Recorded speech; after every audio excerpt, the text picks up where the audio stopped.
কাবা শরীফের ভিতরে আল্লাহ রাব্বুল আলামিন আমার জীবনে একবার ঢোকার তৌফিক দিয়েছিলেন, আলহামদুলিল্লাহ।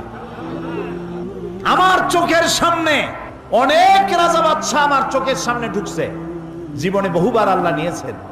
বাইরে দাঁড়াই এতিমের মতো কাঁদছি যে আল্লাহ এই ঘরটার মধ্যে যদি একবার ঢুকতে পারতাম। কুয়েত এবং ইরাকে যেবার যুদ্ধ বাঁধলো, সেই যুদ্ধের মীমাংসা বৈঠক আহ্বান করলেন বাদশা ফাহাদ।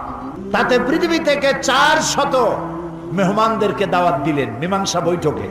কেমনে কেমনে আমার মতো একটা ভাঙ্গাছেড়া মানুষও দাওয়াত পাইল। আমি তখন যখন প্লেনে উঠেছি, তখন আমার মনের মধ্যে একটা চিন্তা হলো, সারা জীবন যে আশাটা করতেছিলাম আল্লাহ যদি এইবার এটা পুরো করতেন। আমাদেরকে হোটেলে নিয়ে জায়গা দেওয়া হলো।